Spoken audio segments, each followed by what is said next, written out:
अगले व्याख्यान के अंतर्गत आज हम लोग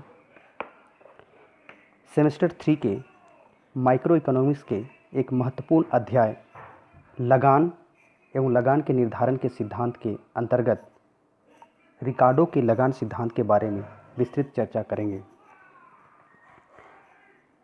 उत्पादन के 5 साधन होते हैं: भूमि, पूंजी, श्रम, संगठन और साहस। उत्पादन के इन 5 साधनों में सबसे प्रमुख साधन अगर देखा जाए तो वह भूमि है। और भूमि को उत्पादन कार्यों में योगदान के लिए जो पुरस्कार दिया जाता है या उत्पादन में योगदान के लिए जो राशि की प्राप्ति होती है उसे लगान कहते हैं। लगान का अर्थ दैनिक जीवन में लगान शब्द से तात्पर्य उस राशि से होता है जो भौतिक वस्तुओं जैसे मकान, खेत, खान आदि के उपयोग के फलस्वरूप इनके मालिकों को दी जाती है। परंतु अर्थशास्त्र में लगान शब्द का प्रयोग भिन्न अर्थ में किया जाता है। अर्थशास्त्र में लगान से तात्पर्य राष्ट्रीय आय के उस भाग से है जो भूमि के प्रयोग के बदले में भूस्वामी को दिया जाता है। अर्थशास्त्र में लगान से हमारा तात्पर्य आर्थिक लगान से होता है। इसलिए लगान का निर्धारण करते समय हमारा संबंध केवल आर्थिक लगान के निर्धारण से ही होगा। आर्थिक लगान का निर्धारण से संबंधित एक महत्वपूर्ण सिद्धांत रिकार्डो का लगान सिद्धांत है। यद्यपि माल्थस, टोरेंस, वेस्ट जैसे प्रतिष्ठित विचारकों ने स्वतंत्र रूप से भेदात्मक लगान का सिद्धांत प्रतिपादित किया था, परंतु डेविड रिकार्डो ने लगान की समस्या को अधिक वैज्ञानिक दृष्टि से प्रतिपादित किया है। फलतः उनका सिद्धांत अधिक लोकप्रिय हुआ। रिकार्डो ने लगान की परिभाषा इस प्रकार दी है: लगान भूमि की उपज का वह भाग है जो भूस्वामी को भूमि की मौलिक एवं अविनाशी शक्तियों के प्रयोग के उपलक्ष्य में दिया जाता है। रिकार्डो के लगान की परिभाषा को एक बार पुनः सुनते हैं। लगान भूमि की उपज का वह भाग है जो भूस्वामी को भूमि की मौलिक एवं अविनाशी शक्तियों के उपभोग के बदले में दिया जाता है। रिकार्डो ने अपने लगान सिद्धांत की व्याख्या करते समय कुछ मान्यताओं को अनिवार्य माना है और रिकार्डो के लगान सिद्धांत की निम्नलिखित मान्यताएं हैं। पहला, यह सिद्धांत दीर्घकालीन है। दूसरा, यह सिद्धांत सीमांत भूमि अथवा लगान रहित भूमि के विचार पर आधारित है। यह मान लिया गया है कि भूमि की पूर्ति की मात्रा तथा गुण दोनों दृष्टियों से सीमित होते हैं। चौथा, लगान केवल भूमि पर ही उत्पन्न होता है, अर्थात भूमि की छोड़कर उत्पत्ति के किसी अन्य साधन में लगान नहीं होता है। पांचवा, विभिन्न भूभागों को उनकी उर्वरता के क्रम में जोता जाता है, अर्थात यहाँ सबसे उपजाऊ भूमि पर कृषि की जाती है, फिर धीरे धीरे निम्न श्रेणी की भूमि पर खेती की जाती है।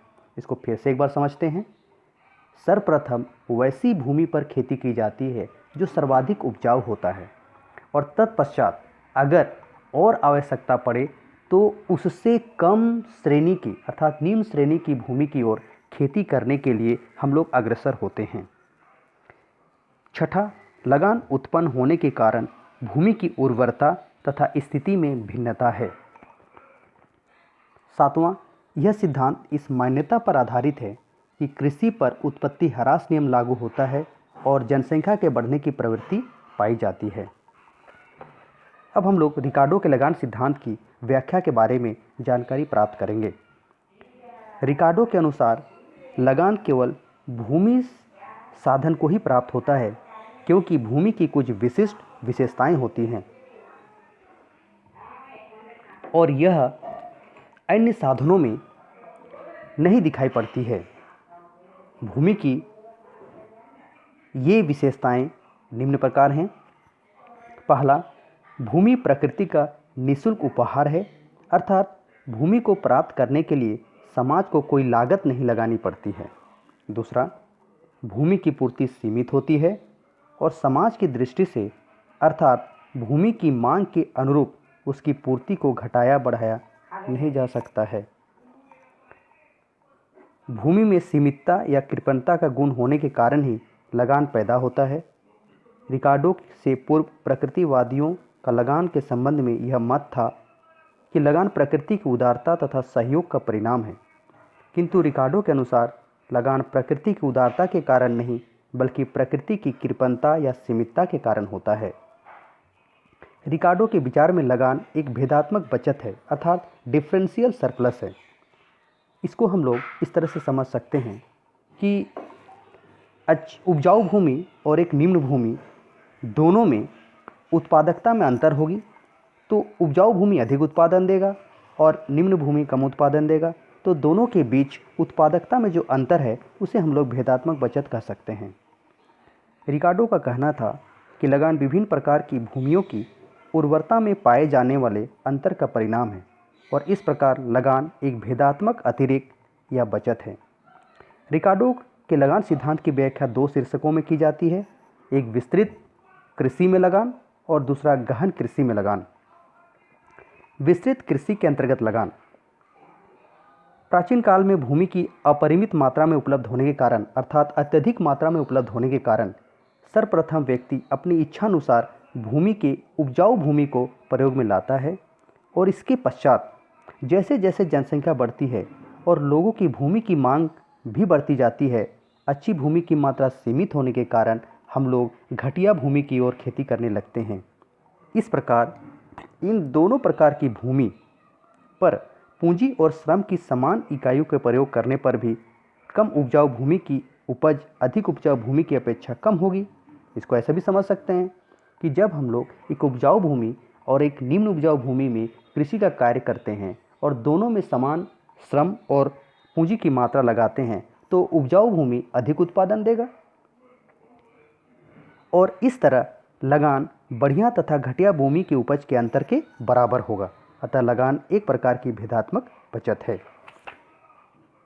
गहन कृषि के अंतर्गत लगान जब एक ही भूमि पर श्रम तथा पूंजी की अतिरिक्त इकाइयाँ लगाकर उत्पादन बढ़ाया जाता है तो इसे गहन कृषि कहते हैं, अर्थात भूमि की एक सीमित मात्रा लेते हैं और उसमें अधिक वैज्ञानिक ढंग से खेती करते जाते हैं पहले की तुलना में। जब किसी भूमि खंड पर क्रमशः पूंजी की अधिक मात्राओं को प्रयोग किया जाता है तो उत्पत्ति ह्रास नियम की क्रियाशीलता के कारण इन मात्राओं की सीमांत उत्पादकता घटती जाती है। सीमांत मात्रा की उत्पादकता ठीक उसकी लागत के बराबर होगी, अर्थात इस पर कोई आधिक्य प्राप्त नहीं होगा, परंतु इसके पूर्व की मात्रा की उत्पादकता उनकी लागत से अधिक होगा। अतः पूर्व की सीमांत मात्राओं को आधिक्य या लगान की प्राप्ति होगी। रिकार्डो के लगान सिद्धांत को हम लोग एक दृष्टि से अर्थात संक्षिप्त में इस प्रकार देख सकते हैं। लगान केवल भूमि पर ही उत्पन्न होता है। दूसरा, लगान भूमि की उर्वरता में विभिन्नता के कारण उत्पन्न होता है। तीसरा, लगान भूमि की मौलिक तथा अविनाशी शक्तियों के बदले में प्रयोग दिया जाता है।